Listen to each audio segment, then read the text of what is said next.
Welcome back, friends. Today, I wanted to talk a little bit about gacha games and whether or not this new trajectory we're seeing will mean the end of gacha games as we know it.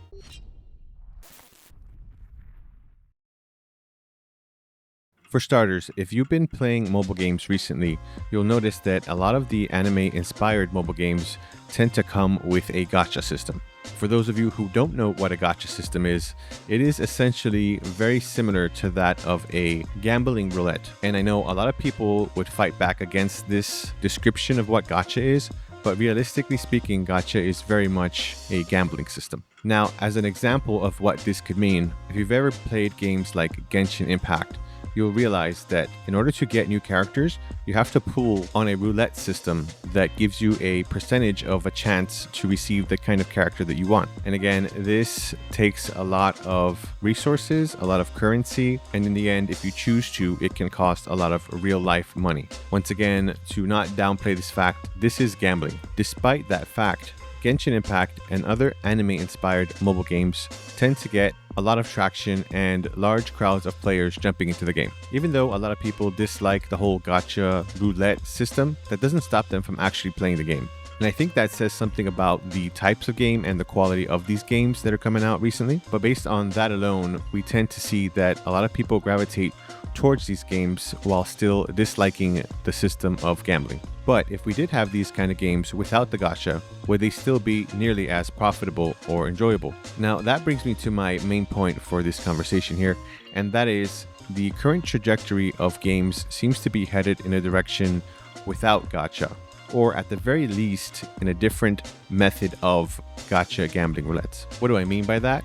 Well, currently there are two upcoming anime-inspired mobile games coming out that have decided to ditch the gacha system as we know it. For starters, we have a game called Duet Night Abyss, which seems to be something of a mix between a third-person shooter and an action-adventure type of game. And they were one of the first to publicly announce that their game would not have gacha. And the reason why this is such a big deal is because a lot of the current mobile games that have been coming out all have gacha as a sort of inbred system that matches along with the type of gameplay style that they have. And I think this is an important step in a different direction because, again, when a lot of people look at these games, they're already expecting this type of system implementation. And for the game company to just come out publicly and say, no, we won't do it this way, I think is a bit of a breath of fresh air for a lot of players. And then we have a second game that just announced no gacha, and that is the upcoming somewhat open world action RPG anime-inspired mobile game called Ananta. Just for reference, actually this game is cross-platform, so it's not just a mobile game. You can play this on PC and I believe on PlayStation as well. And now Ananta looks to be one of the more hype games coming out in the future. A lot of people are excited for it. There's been a lot of positive reception for this game. And once again, they did announce that there will be no gacha in this game. Now, let me be very clear about this. For people who don't understand what I'm saying, this isn't in reference to every aspect of the game. That means there will be no gacha for characters and possibly no gacha for things like weapons or gear to that effect. But the important part is that that doesn't mean there will be no gacha whatsoever. We don't know that as a fact at the current moment because there have been other instances in the past where games have said they will not have any gacha, and truthfully, there is none for characters. So you do have ways to go around the system and either purchase the characters directly, or you can get them by picking up enough shards or pieces and then crafting the character. But then they instead choose to create the gacha system for things like gear. So in order to get each unique character's specific type of unique weapon, you'd still have to roll the gacha for that as well, or for things like unique pieces of armor, accessories, things of that nature. And even when that's not specifically true, they did manage to add gacha to other parts of the games. So for systems like vehicles, they also have gacha for those as well. And even for things like cosmetics, for outfits and other unique costume pieces, there are gacha for those systems as well. So while it is refreshing to not have to rely on gacha to pick up your favorite character, whether because you like their design or their fighting battle mechanics, that doesn't outright annul the fact that they can still add different gachas to different systems in the future. But for charity's sake, let's presume that these systems will not be implemented in the future either.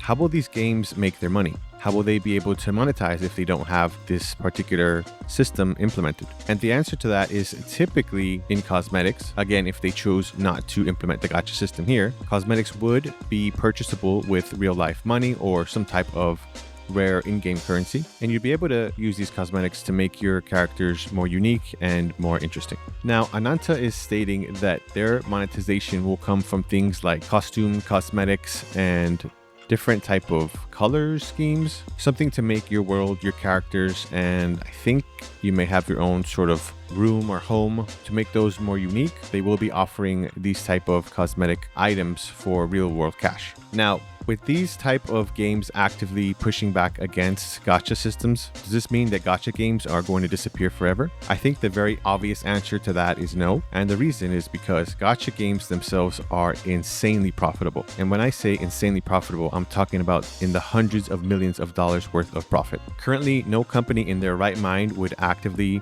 push away any type of monetization system that would guarantee that much money. So anybody out there with a positive mindset, a hopeful mindset, thinking that this is the end of gacha games, hate to break it to you, but that's not going to happen, not in the near future anyway. Does that mean it will never happen? Anything's possible, but I think what's more likely is that we will create a new space somewhere in between gacha and non-gacha marketing, where other systems take the place of what we are used to. Think about big name MMOs, for example, like Black Desert. Black Desert doesn't survive based on a subscription type, but rather makes most of its money from cosmetics. So things like outfits, customizable mounts, and certain usable items in the world help to keep this game profitable. And I think as more of these anime-inspired mobile games come out as live service games, this could likewise be true for them as well. I personally don't hate gacha games, but I do think they're sort of getting a little tired at this point, and that's likely due to being so many of them. And the fact that realistically, we don't all always have that much time to play gacha games, and the fact that either you have to dump a lot of real world money into them to play them and get the characters you want and progress to keep up, especially if you're competitive, or otherwise you have to spend so much time in the game that you're not able to enjoy or experience any other games. And I think that's sort of the way that they want it. And you have to ask yourself, which type of player are you? Are you someone who will choose to spend all your time in one specific type of game? If so, then realistically, maybe the gacha system isn't that bad for you. If you know how to save currency and you know how to spend it wisely, chances are the gacha system doesn't affect you all that much. But if you're someone who doesn't have that much time to play games like you used to, or you just aren't really dedicated to one specific type of game, then you might find gacha to be a roadblock for you in enjoying the game. So when you have something like a middle ground where you can enjoy the game to its fullest while still being able to support the game with different monetizations, then maybe this new middle ground might be the right place for you.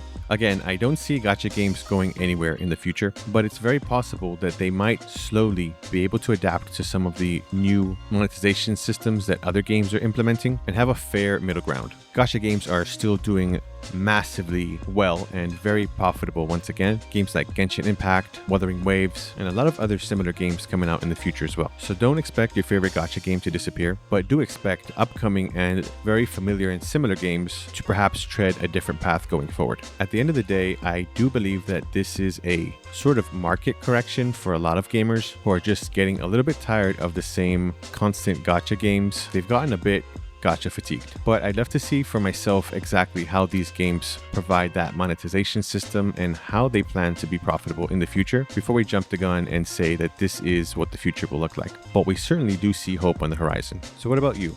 What do you think about these new upcoming games? And do you think they're making a mistake by not adding a gacha system the same way that you're used to? Or do you think they're stepping into the right direction for the future? Let me know in the comment section below. If you enjoy gaming content like gameplay, narratives, game reviews, gaming news, and commentary, consider liking this video and subscribe to The Hero's Blade. Until next time, wish you all the best and God bless.